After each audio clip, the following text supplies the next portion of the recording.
Hi, and welcome to Dollars and Making Sense, a weekly program about finance, money, and investing. I'm your host, Ray Treverson from OTG Capital. We broadcast locally on Northern Beaches Radio and around Australia on the Community Radio Network. I'm really pleased to have at the microphone today Andrew Inwood, and he is the Global CEO for Coredata.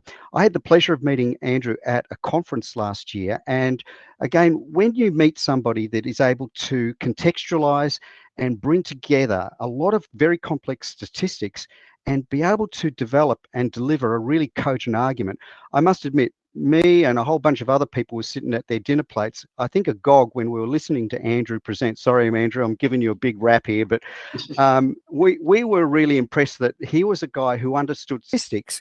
And I've titled today's interview Lies, Damned Lies and Statistics. These three kinds of lies are attributed to Mark Twain. But Andrew, you and I were talking about Benjamin Disraeli potentially being the guy that really did pen that phrase.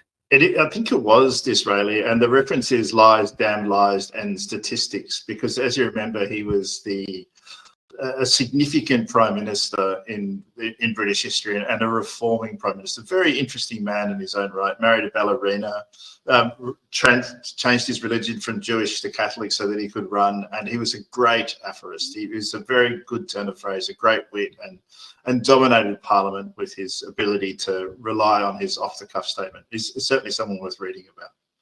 Yeah, I got to say, I'm always fascinated. I like idioms or aphorisms because I actually had to look that word up. I wasn't quite sure what it meant. So if in doubt, look it up. And it reminds me of another one where Aaron Sorkin is another writer that I quite like. And when you watch a lot of West Wing, which I have many times, Jed Bartlett, the mythical president, talks about a room full of economists and half will get it right and half will get it wrong. And nobody really knows, which one. Do you agree with that sentiment, Andrew, that there are a lot of people out there poking wet fingers in the air and they really don't know and they're just lucky? I think it's kind of almost less than luck. So many economists are slaves to big ideas, and at the kind of guts of this, there's three or four big schools that we're thinking about. The one which has really dominated the world's thinking since really Ronald Reagan and Margaret Thatcher is this kind of Keynesianism and the way in which people think about the way in which governments control markets and steer them. And then we kind of move to monetarism, which is almost the antithesis of Keynesianism, which suggests that markets should be enabled to be set free. And if you think about those two guys, there's two great economists kind of duking it out there. John Maynard Keynes, who we all know, and the other guy is this guy called Friedrich Hayek, who's an Austrian guy who was the guy who thought that markets should be set free all the time. Then you get this kind of Chicago school, which is almost a branch of monetarism, which is kind of hard rationalism, and is looking for kind of mathematical solutions to economic outcomes, and that's kind of a weak outcome because the people are really, really uncertain and they don't make logical decisions all the time, which is when you get that kind of phase two of the Chicago school, which is the behavioral economics. But that behavioral economics has really come under fire because all those experiments done by Dan Ariely and Richard Thaler and all those guys to prove out behaviorism have proved to be unreplicable because people, it turns out, change their minds all the time. So 100% right. Economics is a dismal science. It longs to be an algorithmic science, but it just isn't. And that's unfortunate. Yeah, it's more an art form than science. And I think what's interesting right now with generative AI being very much the flavor of so much discussion on the internet right now, I have some questions for you later on in today's show about AI and the use of intelligence, because again, when people start engaging AI, I keep trying to remind them that you remember this has been written by software engineers, please, ladies and gents, and there's nothing original that's coming. This is just regurgitating the collective wealth of data that's already on the internet, and that's not necessarily a good thing. You're onto a very interesting point there. At Coredata, we're 6 years into our large language model journey, which is what AI is. And it's a very good summary tool that it's not generating new ideas, to your point. They are worried about it starting to do that with a thing called AGI, which is artificial general intelligence. There are some signs that it does that, not yet proven, but generative AI, which is the bit that you're talking about, is a wonderful summary tool, but there's no new ideas. It solves the bank page problem, but it doesn't solve the new idea problem. They're two very different things. Okay, so look, let's kick things off. One of the things I wanted to do first of all in today's show is really introduce you to the audience. So, could you give the audience a little bit of a view of who Andrew and Coredata is? Absolutely. So my name's Andrew Inwood. I'm by training an economist, but you're probably aware that phrase economist isn't a protected term. Financial planner is a protected term, but economist isn't a protected term.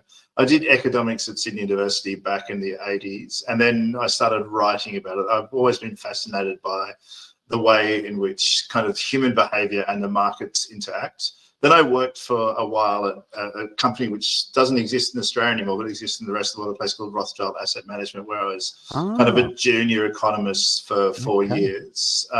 And then in a fit of kind of youth and hubris, I thought that the economist I was working for was a bit of a dolt. I mean, I obviously didn't know what I was talking about. I was very young. And so I went to AMP Investments and worked with those guys. And I spent a decade there, and they transferred me to the UK, where I worked on the startup, which was then Virgin Direct, and then came back and essentially started Coredata very quickly after that. The reason for Coredata was that I always thought that the economics lacked the input from the customer. And so much of the economics that was being produced was done on kind of macro and large model theory and basically high level accounting, but didn't have the customer view in what was going on. And I think it's the intention of the customer which is the most interesting part of what's happening in the economy. Now, people will disagree with that, and that's how horse races are made. But for the past 20 years, that's what I've been focusing on. So Coredata started in, candidly, my study in downtown Mossman, and it now is in 7 countries around the world, and we have a team of about 80 people working on it. We're predominantly in the US and the UK, mainland Europe. We have an operations office in the Philippines where a lot of the heavy lifting is done. We have a digital development office in San Francisco because you can't really access the skills for that in Australia, unfortunately. no, Silicon Valley is that center of excellence, isn't it? Yeah, and the quality of thinking there is still a degree or two higher than we're actually getting in Australia. So we've got to be able to access those guys. So we've got a team working there, and we work for banks, fund managers, superannuation, retirement companies all around the world. And, you know, we've got a pretty clear ambition to be the most reliable customer side research company in the world. And reliable is a tricky thing. It means that you actually can produce data sets that can be replicated, that people can see and that you can work on, and then to work really hard on the insights piece. The data piece, which is the kind of oil of the research business, we control because we have our own databases globally. One of the really tricky bits about research is that more and more the input piece is being gamed. There are, you know, response farms in India and places like that. So in Australia, we've got a database of every financial planner in Australia, every stockbroker, every mortgage broker, you know, and then we've got about 177,000 mass affluent and high net worth consumers, so that we can constantly benchmark our data against any other data that we buy or that we have to top up with. Mathematically speaking, that's called a cynosure, which means something that a fixed point that you can navigate from. So when we see variation from our data, we know that something weird is happening in the information that we're getting. So we control that input. Then we focus on employing people who are, you know, either very good at their specialization, which is a research specialization, or very good at their industry. And one of the points that we've separation from us is that when you're talking to a person at Coredata, you don't have to explain the industry to them. They know it. We work really hard on that. So we have a monthly education session where we have people from the industry coming in and explaining who they are, what they do, and what makes them different.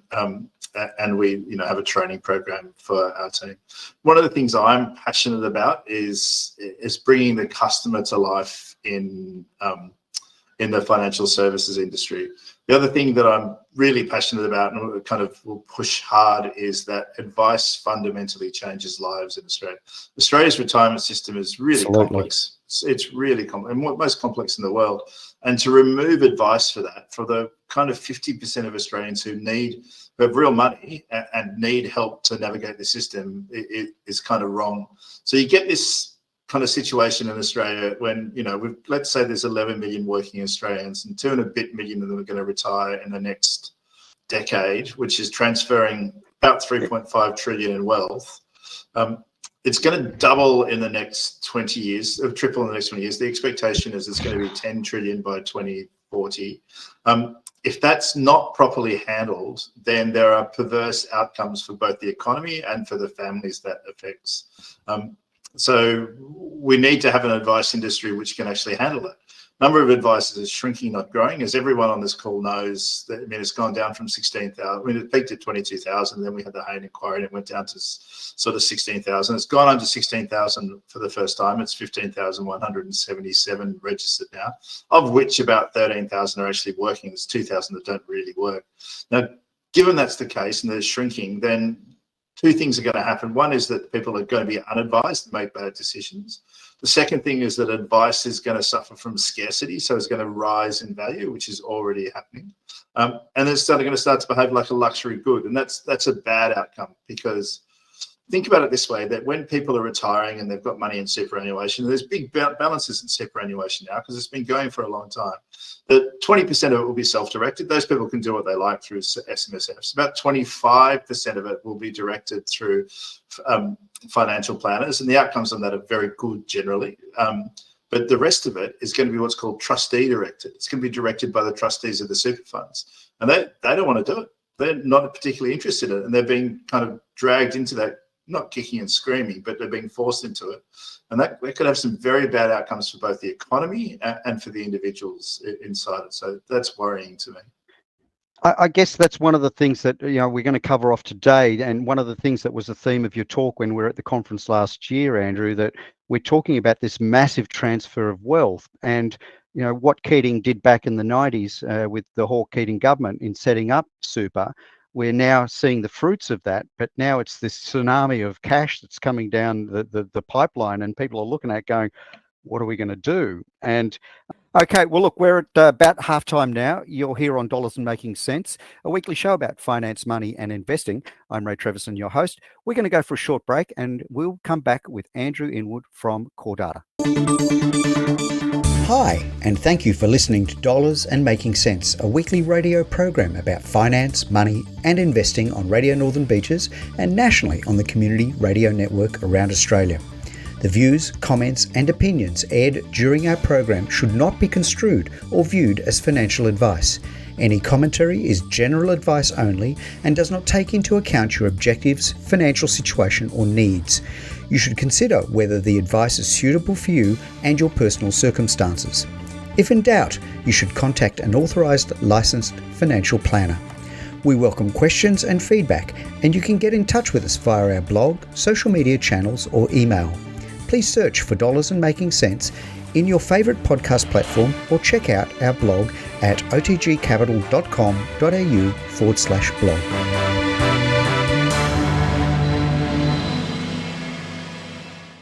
Hi, and welcome back to Dollars and Making Sense. I'm your host, Ray Treverson. I'm here today with Andrew Inwood from Coredata. He's the global CEO. Now, Andrew, before we went to the break, we were talking about some of the basics around research. And again, Coredata to me is a fascinating organization, one that you founded yourself.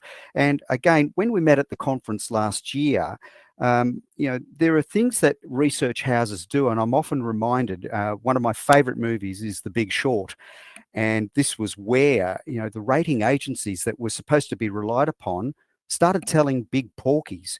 So I guess one of the questions that I know many of my listeners come to me and ask, where are reliable sources of information and research these days if we can't trust Moody's and Standard & Poor's if they're being, conflicted because of the people that pay them for their research? So that's a really interesting question. And those research places are for-profit businesses. So they're interested in just working in spaces which allow them to get for profits. In Australia, there's actually a bunch of really good sources which are provided by ASIC, and you can find them at www.asic.gov.au. They're money smart organisations, and the tools that they have there are really very powerful. The kind of complexity in the area that I work in is I'm working in kind of the very nuanced parts of the market. But for retail people, for people who are, mass affluent and in that space, then leaning into those government services is really important because they do a very good job. There's good calculator tools, there's good assessments tools, there's good scam detection tools. I'd be focusing on those. The really important thing to focus in on is making sure that the structural parts of what you're doing are right. Superannuation funds too, particularly the big eight, that's the Australian Super, your Rest, Hester, etc., they often have good tools embedded in those services. But if you work with those two, between the big superannuation funds, the not-for-profits particularly, and the government, then you're going to get access to most of the data that you need.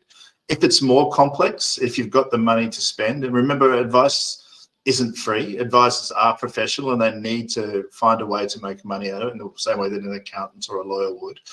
It's probably worth spending your time on that. If you've got more than, let's say, $250,000, which you're retiring on and have to think about, then it's probably good at least getting some personal financial advice, because that structural bit, getting that structural bit is really, really important, and understanding how you would structure it, where you would structure it, where you put it. I have a financial advisor. I'm on my third one. They keep retiring on me, which is very annoying, and sending me photos of their trips on Positano, which is what the last one was doing. But that's okay. Like I'm a pretty financially literate guy. I'm married to a tax lawyer, and the role of the advisor is to keep us honest and to keep us on the plan. So much of what a good advisor does is help you understand what's true, understand what's real, and to keep you disciplined so that you don't do anything silly in your structural piece. Fascinating. I guess, look, we can talk about some key indicators, but one of the things I often go to Australian shareholder associations, which are volunteer groups, and they do monitoring. And so, when you're talking about volunteers, a lot of the work they do is not for profit. And so I have a lot of comfort around the fact that they're not conflicted. But one of the things that comes up in discussion groups, I go to a lot of discussion groups because, like you, I like to listen to the voice of the client and the customer. And I have many, even though they're wholesale clients, many are really retail in essence, because they're not necessarily what I would term sophisticated or well-versed. Now, they keep coming back to, and there are people still coming out with what I refer to as special sauce. So particularly around equities markets. As a researcher and somebody that, delves day by day into dynamic research around the finance markets, you introduced at the beginning of the show a curious element that you also study the human behavioral link as well. I guess my question, though, rather long-winded, is there a special source out there that somebody can generate a formula or make up a robot or a generative AI bot that would come out and say, hey, buy this today because I've done the computations and it's going to go up, or short this one because we know it's going to go down? Do you believe that that beast exists? No, because the markets aren't rational, and the markets have never been rational. I mean, there's been so many what tend to be referred to as black swan events, even in my lifetime, where something completely irrational happened. On a trend analysis, there's a couple of things that are worth really focusing on. Yeah, you can pay attention to the macro trends. For example, I invest in and have invested in a fund which invests only in second stage heart machines, because the number of people needing heart replacements and heart effects is just going up. There's just no way around that. There's going to be no miracle cure for the way in which hearts degrade, and people are living longer. So that's really worth understanding. But there is always something which is interesting. For example, in the whole bunch of people have been betting on diabetes being a huge problem in the future, and then Ozempic came out, and all of those drugs got absolutely smashed because all of a sudden there's a chemical weight loss solution, so diabetes is going to go down, and that's going to be really interesting across the. So when you're thinking about that, if you've got the skills to sort of to ride what's called the alpha, those little changes like that, then that's pretty extraordinary. And I've been investing in this market for 40 years, and every now and again there's a person who outperforms for a short period of time. In Australia, it was Kerr Nielsen with Platinum Fund, and he couldn't do anything wrong for a little while. And I'll be candid, I put some money at the start of that, and then fortunately I had to buy a house, so I sold all those shares, but they've since turned to custard. And then it was Magellan, and they were riding Exactly. the wave They were in China. darlings, weren't they? Yeah. And before that, it was BT. And for a while, when I was at Rothschild Asset Management, it was the Rothschild 5 Arrows Smaller Companies Fund, because no one really understood the fact that small companies outperformed. What happens with markets is they become more efficient, and as markets become increasingly efficient, then you get what's called mean reversion. Everybody gets the same performance. generative AI won't be able to do that because it doesn't know the future very well. It can model out what the large predictions are doing and what the types of ways those things are moving, but it can't predict the future. It's not a soothsayer. In fact, telling the future is illegal in Australia. Yet, as economists, we try and do it all the time. If we called ourselves fortune tellers, we'd be drummed out of business. So, That's brilliant. I love that. I'm curious. I wrote this down. Groupthink in AI. Do you think that'll become a thing? It's already a thing, and There it's you go. actually quite scary. So, as I said, we're 6 years into our AI, what's called a large language model journey at Coredata, because when we do research, so many of the things that we do are repeated. So we can build a large language model of the last, not 20 years, but 15 years of research we've done, because it sits on a platform. And what that allows us to do is to look for the beta really efficiently, which is when we say that we've done this research before, what were all the results for people of the questions that we've asked like this in the last 15 years. In the past, that's a week's work. Now it's an hour's work, or less than, because we just asked the model to do it for us. So that's where it's changing the world. It's taking out that kind of dumb work and really affecting the intelligent work. So things like your world production of statements of advice, they're really going to change. Relationships with clients are really going to change. Client data and information are really going to change. At Coredata, as I said, we've got 78 people working here. And every one of them is kind of petrified that AI is going to take the researcher's job. And my constant phrase is, they're going to take your job, but someone who knows how to use it will take your job. So we have a training program which we're running, where we're training people on how to use the large language models, which tools we're using, how we're using them, and what we're doing. And we run those pretty persistently. We do it both in internal courses and external courses. And it's really clear that some of the staff are really engaged in it and others are really resisting it. I encourage you to play with it. The simplest one to use is the Microsoft one. It's called Copilot. It's very Copilot, good. Yeah. There are more complex ones out there, but you don't need to use them if you're just learning how to use it. And there's a bunch of courses out there which you can do just to understand it. I think it's fascinating. I have 3 artists in my family. My children are all artists, and so to varying degrees, they all research. They do graphic arts or whatever, but they're dabbling around AI with art. AI is failing miserably because it doesn't have the human touch. It can't do what humans do when they look at art, and so they're coming back going, you know what? I don't think my job is as threatened as I thought it was. So it really it's fascinating. not for things like that. But let me give you an example. Like we run 12-week processes at Coredata. So every 12 weeks we have to say, here are my 3 big goals. Here's the steps that I need to take. Here's the controllables. Here's the deliverables. And so I wanted to take that we used to have it on an Excel spreadsheet, and I wanted to turn it into a tool that we could use, which was dynamic. And I told AI to do it, and it did about 80% of the job in 10 minutes. And I thought, well, okay. And then I just, finished it myself. So what would have taken me half a day to do now is something which is pretty simple. So it works on things like that where it can be directed. When you ask it abstract questions like art, forget it. I must it may admit, get there, but it's a while. I mean, I've used it for this show, in fact, where I will grab the audio, turn it into a transcript, and then ask it to smarten it up, because when people talk, you have a lot of ums and ahs and the like, and I've asked it to do that. It turned a 2-hour job into a few minutes, but even then I looked at the end result and it's still not great, because it's still very tuned to American voices, and so they haven't got quite used to the Aussie slang. Anyway, I digress. We need to quickly wrap up because we're quickly out of time. Look, when people are looking at research and key indicators, do you have, Andrew, in your head, key ones that you look at either company or macro level that people should keep looking at? So it depends what you're looking for. I mean, so we do a really interesting piece of work every quarter at Coredata.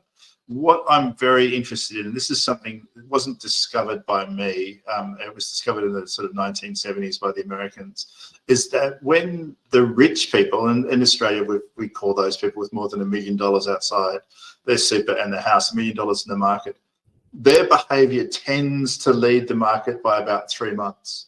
Ah, So if you want to know what the next 3 months look like, you survey people with more than $1 million in the market and ask them what they're going to do. Now, so that's one thing which is really important. Insolvencies is really important to have a look at the number of people who are doing it. Now, insolvencies are up at the moment, but my suspicion is that there's quite a lot of companies that were registered in COVID by people who weren't particularly good business operators who are coming unstuck. So we need that to wash out for a little while, but let's look at that.